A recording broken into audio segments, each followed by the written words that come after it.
I was born Josie May Carter on the banks of the River Keaton, a muddy vein that split our little town in two, though it might as well have divided us by centuries.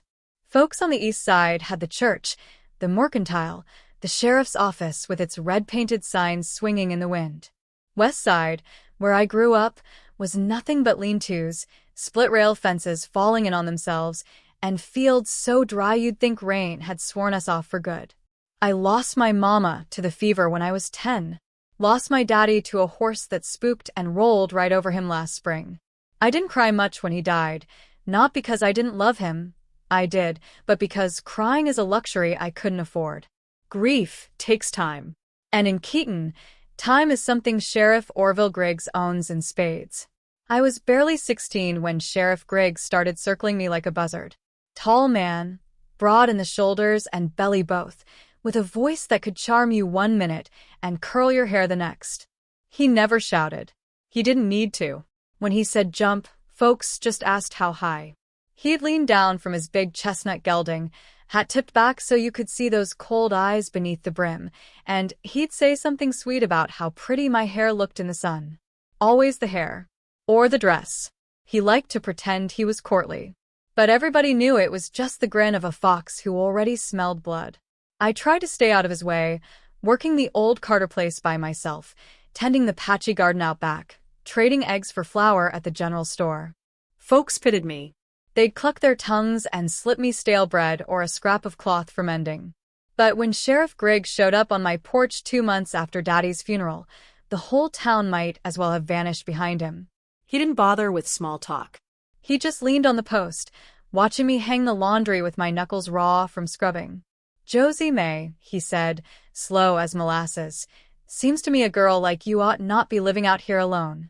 Dangerous world, these days." I didn't answer him right away. I pinned a damp sheet to the line, felt my hands trembling.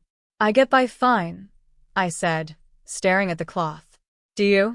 He stepped closer, boots crunching over dead grass. "What if I said you didn't have to? What if I said I could take care of you? Make you my wife?" I looked him in the eye then. His smile was wide, but his gaze was dead as a stone. I knew what a no would cost me, but the yes was worse. "No thank you, Sheriff," I said. My voice cracked. "I'd rather stay here." He didn't shout, didn't threaten. He just tapped the porch rail with one thick finger and nodded, like he'd been expecting my answer all along. "Shame," he said. "A girl alone attracts all sorts of trouble. Wolves out here, Josie May. You hear 'em at night." I lied and said I did. He laughed and tipped his hat. After he left, I found a dead fox nailed to my gate. Its tongue had been cut out, but its eyes were still open, watching me. That night I lay awake in my narrow bed, counting the cracks in the ceiling until dawn. The boards creaked and settled under the wind, and every snap of a branch outside made my heart hammer against my ribs. I could almost hear the river, not a mile away, rustling through the reeds. Daddy used to say the river gave life to this land, but he also said it'd swallow up any fool who crossed it wrong. I kept to myself after that. I stopped going to town except when I had no choice. Each time, I'd feel the sheriff's eyes on me before I even saw him. He'd be at the far end of the street, leaning against the post office or the saloon doors, hat low, thumbs hooked in his belt. Waiting. Measuring. Folks would nod at me, quick and embarrassed, but nobody said a word. Not one. One Sunday, I sat in the last pew of the church, hoping maybe the good Lord would give me the spine I needed to leave this place. Preacher Downs droned on about forgiveness and turning the other cheek, but I could feel the sheriff's gaze burning a hole through my bonnet. When service let out, he offered me his arm. I pretended not to see it and walked home barefoot, shoes dangling by the laces. I wondered what my mama would have done. She was small but mighty, they said. She'd stand on our porch with a rifle across her knees, daring the world to test her. But there's a difference between remembering someone strong and being strong yourself. 2 weeks later, I found a note pinned to my door. No signature, just one line scrawled in rough charcoal. Asterisk, you will be mine. Asterisk the next morning, Sheriff Griggs came by again. This time he didn't bother asking. He told me I'd marry him come Sunday. Said it was for my own good. Said a girl like me couldn't manage on her own. I didn't answer. I just stood there, apron bunched in my fists, sweat trickling down my neck though the air was cool. That night, I packed what little I had in Daddy's old feed sack. A tin plate, a hairbrush with half its bristles gone, Mama's wedding ring wrapped in a scrap of muslin. I waited till the moon rose high, then slipped out the back and through the corn rows, hoping to reach the old Miller farm 3 miles west. Mr. Miller had known my daddy. He'd let me sleep in the barn, I figured, just long enough to plan my way out of Keaton for good.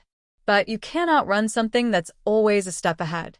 Sheriff Griggs's men found me by the Miller fence line. They rode up slow, 4 of them, spurs jingling like tiny bells of doom. I tried to dart into the woods, but hands caught my arms, yanked me down in the mud. I kicked, screamed. One of them slapped me hard across the mouth, then tied my wrists with rough rope that bit my skin raw.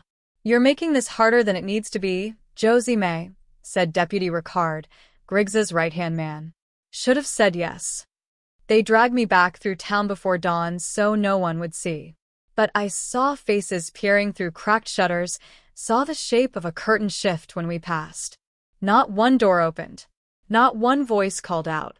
I think that's when my fear turned to something else. Something colder than the river that was waiting for me just ahead. I didn't know if they meant to drown me that night or scare me enough to change my mind. All I knew was the river didn't care what they wanted. And as the moonlight shimmered on the black water, I promised myself I'd survive, even if the whole town wished I wouldn't. Because if the river didn't take me, I'd find a way to make every last one of them remember the name Josie May Carter. The water was colder than I ever imagined it could be. Even in summer, the Keaton River had a bite that clawed straight through my dress and skin and buried itself in my bones. I remember the splash, the weightlessness of being thrown, the way my lungs clenched tight as the current sucked me under. For a second, I opened my eyes beneath the surface. Moonlight filtered down in ribbons, turning the silt and weeds into ghostly threads wrapping around my legs. They hadn't even bothered to weigh me down. Sheriff Griggs must have thought the river would do his dirty work for him. I kicked, but the rope binding my wrists made it near impossible to swim. My skirts tangled around my knees, dragging me deeper. I don't know what made me fight. Maybe the memory of Mama humming as she brushed my hair, or Daddy's rough hand on my shoulder the day we buried her. Maybe it was the fox on my gate, its tongue gone but eyes wide open, warning me that silence was the worst kind of death. I twisted my wrists until the rope bit raw, and the river filled my mouth with silt. I thrashed like an animal, desperate for any scrap of air. When my head broke the surface, I gasped so hard I thought my ribs might split. The current caught me and dragged me downstream. I didn't know if I should be grateful. I didn't know where it would take me. But it wasn't down, so I let it carry me. The moon was my witness that night, pale and distant as an old scar. I floated past the town's shadow, dark rooftops and fences swallowed by willows leaning low to drink. My eyes stung from the river's grit, but I kept them open. I half expected to see Sheriff Griggs on the bank, arms crossed, that patient smile carved across his face like he'd won. But there was only the creak of frogs and the hush of water over stones. Somewhere downriver the current spat me into a shallow bend, where cattails swayed like a crowd of curious onlookers. I clawed for the bank, fingers numb, breath sawing in and out. I crawled onto a patch of mud and collapsed on my back, eyes fixed on the stars wheeling above. It was the first time in months I felt something close to freedom. My lungs ached. My throat burned from the water I'd swallowed. But I was still breathing, still alive. When I woke, dawn had smeared the sky with lavender and the taste of river mud clung to my tongue. I tried to sit up, but pain stitched itself through my shoulders and ribs. I rolled onto my side instead, expecting to see the reeds and mud, and saw a pair of worn leather boots inches from my face. My heart stopped short. "Easy there." His voice was rough, like boots scraping gravel, but not unkind. I forced my eyes to follow the boots up to the man wearing them. He looked like he hadn't slept in years. Beard patchy, along, a hard jaw. straw-colored hair plastered to his forehead with sweat. He wasn't young, maybe early 30s, but his eyes were the oldest thing about him, gray as storm clouds and just as tired. "You got a name?" he asked, crouching down. He smelled faintly of horse and hay. I tried to speak, but my tongue felt thick. "Josie May," I managed, voice raw. "Josie May." He said it like he was rolling it over in his mind, deciding if it was worth the trouble. He glanced back over his shoulder toward where a sway-backed horse was tied to a stump. "You got people nearby?"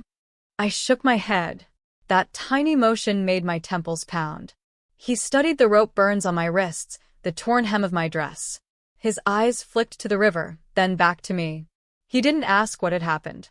Maybe he didn't want to know. Or maybe he already guessed. "My name's Wyatt McCready," he said, standing again. "Got a small ranch up the ridge.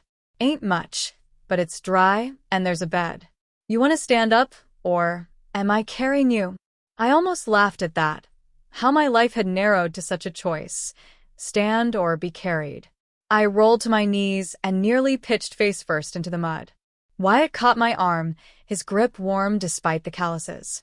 He smelled like earth and old tobacco. I flinched, but he didn't hold me too tight. Just enough to keep me from slipping back into the river's teeth. "Easy," he muttered. "Ain't nobody gonna throw you anywhere now." The walk to his horse was more like a stagger. Wyatt lifted me up as gentle as he could, settling me sideways across the saddle. He didn't tie my wrists or ask for payment or lecture me on how I'd gotten there. He just led the horse by the reins, slow and steady, boots leaving deep prints in the muddy bank. Every so often, I'd drift in and out, head bouncing against the horse's flank. I caught bits of the world between those moments, a rabbit bolting into the brush, the screech of a hawk overhead, Wyatt humming something under his breath, a tune with no words, just the shape of something old and sad. When we reached his ranch, I saw how the paint peeled from the porch rails, how the barn door hung crooked on its hinges, how the field behind the house looked more weeds than crops. But it was a place with walls and a roof, and a man who hadn't asked me once why I was worth saving. He helped me off the horse and onto the porch, unlocked the door, and nodded me inside. I half expected the inside to match the ruin outside, but the single room was neat. Sparse. A cot against the wall, a small stove with a dented kettle on top, and a table that looked like it had seen every season twice over. Wyatt fetched a chipped mug, filled it with lukewarm water from a barrel in the corner, and pressed it into my hands. I drank it all, without tasting a drop. "You stay here tonight," he said. He leaned against the wall, arms crossed. "You can tell me what you're running from when you're ready. Or not at all. I don't much care about other folks' business, long as they don't bring trouble through my door." "I'll leave tomorrow," I croaked. "Don't want to cause you trouble." "You ain't walking anywhere tomorrow, Josie May." His voice left no room for argument. Sleep. "We'll figure it out after." I curled up on that cot, the thin blanket scratchy, but warm. I heard him moving about the room, the gentle creak of floorboards, the kettle hissing on the stove.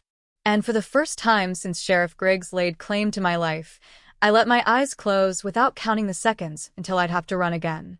I didn't know who Wyatt McCready really was. I didn't know if he'd keep me safe or hand me back when the sheriff came knocking. But the river hadn't taken me, and this man, this stranger with storm-gray eyes, had pulled me from its mouth. And that had to count for something.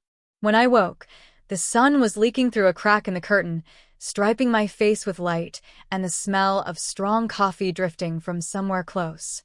For a moment I thought I was back home, in that drafty old shack Daddy built with his bare hands, but then my eyes found the low rafters, the walls patched with mismatched planks, the battered stove ticking and popping as it cooled. Wyatt's place. Wyatt McCready, the rancher who pulled me from the river when no one else would. I sat up too fast. Pain lanced through my shoulder, reminding me of the rope burns, the way they dragged me like a hog for slaughter. My wrists were wrapped in clean strips of muslin now. Someone had tended to them while I slept. The thought made my throat tighten.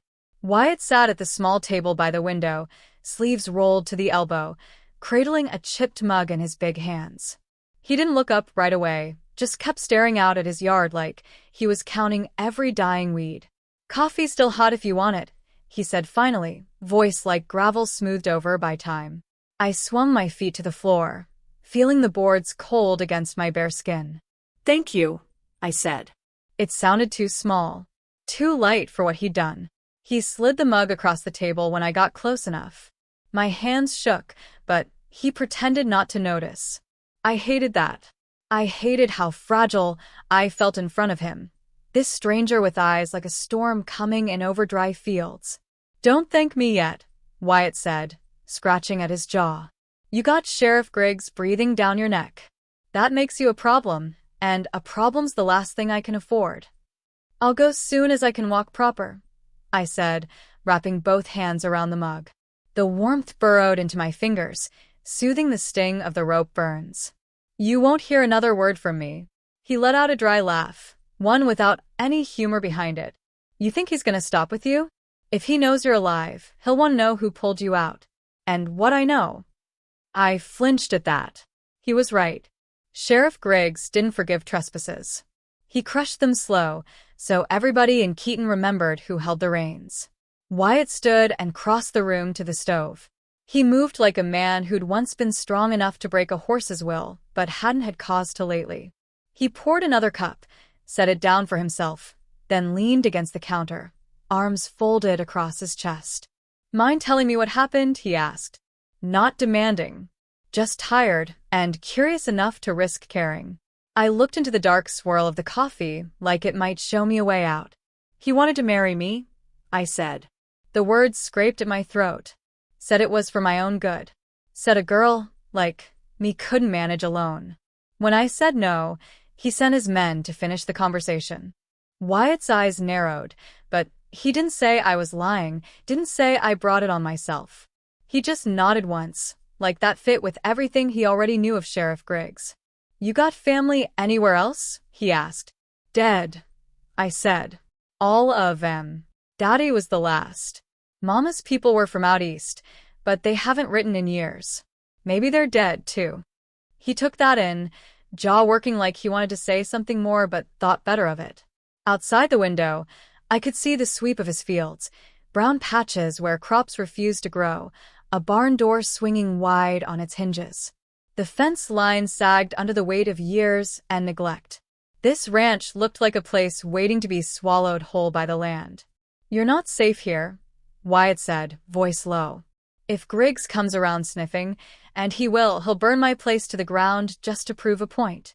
I wanted to tell him I'd leave tonight, that I'd crawl on my hands and knees if I had to, but my body betrayed me. My head spun just from standing. The coffee did little more than warm me from the inside out. "I don't want trouble for you," I whispered. "I can hide in the woods. Maybe find work up past Sutter's Ridge. No one knows me up there." His mouth twitched at that, not quite a smile. "A girl your size, alone in the woods? You won't make it 2 nights before something worse than the river gets you." I hated how true that was. I'd survived Griggs's men and the river by the skin of my teeth. Luck don't strike twice, not for girls like me. He pushed off the counter and started pacing, boots creaking on the boards. I watched the way his shoulders hunched, like he carried a weight that never left him. He muttered to himself something about debts, about the ranch hanging by a thread. "Why'd you help me?" I asked, voice sharper than I meant it to be. "You didn't know me from Eve. You could have left me to the water." Wyatt stopped pacing. He looked at me then, really looked, and for a second I saw the raw place beneath all that grit and stubble. "My boy drowned in that river," he said, quiet as a prayer. 2 years ago. Couldn't get to him in time. I seen you floating in near the same bend. Couldn't watch it happen twice." The words settled between us, heavy as stone. I didn't reach for him, didn't say I was sorry. What good would sorry do for a man whose world had already been buried under the river's cold mud? He turned away before I could see any more softness in his eyes. Pulled a tin of beans from a shelf and dropped it on the table like we hadn't just cracked something fragile open. "You stay here till you can stand without falling over," he said. "After that, we figure it out. But you step 1 foot outside this place before you're ready, Josie May, and Griggs will have you strung up like a coyote. I almost told him he was wasting his time, that I'd been a burden since the day I came screaming into this world. But the words tangled up behind my teeth. Maybe, for once, I wanted to see what it felt like to have someone stand between me and the wolves. I picked up the spoon he set beside the tin. It rattled against the table, my hands still weak from fighting the river. He didn't comment on the tremor, just grabbed his hat from the peg by the door. "Where are you going?" I asked, the question slipping out before I could catch it. "Got fences to mend. Cows to feed." "Life don't stop just 'cause the sheriff's gone rotten," he said, pushing the brim low over his eyes. "You eat. Rest. When I get back, we'll talk about what comes next." The door creaked open, letting in the morning sun, and the promise of another day I hadn't expected to see. I watched him step onto the porch, the boards sighing under his boots, and I wondered if he realized just how deep in he already was. I didn't know yet what came next, but as I ate those bland beans, each bite rough against my sore throat, I swore to myself that Sheriff Griggs wouldn't get the ending he wanted.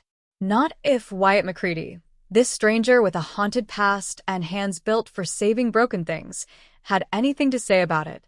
I'd survived the river. Now I'd survive him.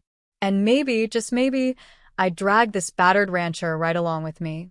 I never thought a half-collapsing ranch could feel safer than my own home, but in those first days under Wyatt McCready's roof, I found myself almost wishing the wind would hold still, the creek wouldn't run dry, and the world would just let us be. Wyatt kept his distance, as if he was trying to decide whether I was worth the risk I dragged behind me like a shadow. But he didn't shut me out completely. He'd come in from fixing fences or feeding his scrawny cattle, nod at me over the rim of his mug, and sit near the stove, boots crossed at the ankles, saying nothing while I mended one of his torn shirts or scrubbed the mud from my only dress. The silence wasn't cruel. It was more like he'd forgotten how to talk to people who hadn't already disappointed him. I was grateful for it. Talking too much felt dangerous, like the words themselves might fly out the cracks in the walls and find Sheriff Griggs before I was ready. Still, every night when I lay down on that lumpy cot, I heard Griggs's voice in my head. "Wolves out here, Josie May. You hear 'em at night." I did now. Every rustle of leaves, every howl carried on the wind set my heart galloping. And each time, I forced myself to remember that Wyatt's boots were by the door, and his shotgun rested behind the stove. He was a quiet man, but not a coward. On the fourth morning, I managed to stand without the room spinning like a drunkard's tale. I found Wyatt in the barn, wrestling a loose board back into place on one of the stalls. His sleeves were rolled up, revealing arms corded with old muscle, skin sunbrowned and scarred from years of brambles and barbed wire. "Got a hammer?" I asked, stepping into the dusty sunlight that filtered through the broken slats. He turned, surprise flickering across his face before he masked it with a grunt. "You ought to be resting," he said, wiping sweat from his brow with the back of his wrist. "I've done enough resting. Might as well work for my keep." I held out my hand, palm open. "Hammer." He hesitated, then handed it over. The handle was smooth from use, the wood warm from his grip. I tested its weight, then knelt and braced the board while he held it steady. Each strike rattled at my arm, but I welcomed the ache. It reminded me I was alive, that I hadn't floated away like driftwood. After the last nail was sunk, Wyatt sat back on his heels and studied me like I was some puzzle he hadn't figured out yet. "You fix boards, patch shirts, clean my stove. That's all well and good. But you got a plan for when Griggs comes knocking." I lowered the hammer, wiping sawdust from my cheek. "I've got ideas. Just need to know if you're with me when it counts." He scoffed, pushing himself upright. "I don't stick my neck out for lost causes, Josie May." "You did once." I shot back before I could stop myself. His eyes flared, just for an instant, a flash of the storm I knew lived behind that steady gray. Then it was gone, tucked back under that hard shell. He grabbed a pitchfork and started tossing hay into the stall. "That river didn't drown you. You do well not to finish the job yourself by picking a fight you can't win." "You think I don't know what he'll do to me?" My voice cracked on the words. I hated how small I sounded. You think I don't see him when I close my eyes? He owns that whole town, Wyatt. The church, the store, the people. They'll bow before him until someone makes them stand up. Someone like you? He asked, not looking at me. Someone like us, I said. You and me. He tossed the pitchfork down, the clang echoing through the barn like a warning bell. I'm not your savior. I'm a rancher with bills stacked higher than my roof leaks. You want to bring down a king, do it on your own time. I'm just trying to hold my land together. By staying quiet, I stepped closer, so close I could smell the sweat and hay clinging to him. You think that'll save you? Griggs won't care if you kept your mouth shut. The day he decides he wants this land, or your horse, or your life, he'll take it. Same as he tried to take me. We stood there, the old barn sighing around us, dust motes drifting through a shaft of light that turned his hair gold for a heartbeat. I saw something shift in his eyes, something that looked a lot like the truth he didn't want to carry alone anymore. You're gonna get yourself killed, he murmured, almost to himself. Then let me die fighting, I said. Not running. His laugh was more a bark of disbelief than amusement. He scrubbed a hand through his hair and looked past me, out the open barn door to the wide stretch of brittle grass and the creek beyond. You're trouble, he said. Trouble with a busted-up wrist and a mouth that's gonna have me sleeping with one eye open. And you're still standing here, I said. That earned me another of those half-smiles that never reached his eyes. Come on, he said at last, gesturing to the feed bags stacked in the corner. If you're gonna play hero, you might as well learn how to sling feed like one. I spent the rest of that day trailing him from the barn to the fields and back again, carrying what I could, fumbling through chores I'd only ever watched Daddy do. Wyatt didn't praise me, but he didn't scold me either. When I dropped a sack of oats and burst it open like an overripe melon, he only sighed, handed me a broom, and went on shoveling hay. As dusk settled, we sat on the porch steps, a battered tin lantern between us, throwing wobbly light across the yard. The wind rustled through the dry grass, bringing with it the faint smell of smoke from some neighbor's chimney half a mile away. Tomorrow I'll ride into town, Wyatt said suddenly, voice low. See what's being said about you. About me. I stiffened. You think that's wise? I think it's necessary, he said. Man who doesn't know what's coming for him gets buried first. I wanted to argue, to beg him not to draw Griggs's eyes any closer, but the words died behind my teeth. He was right. We couldn't hide forever.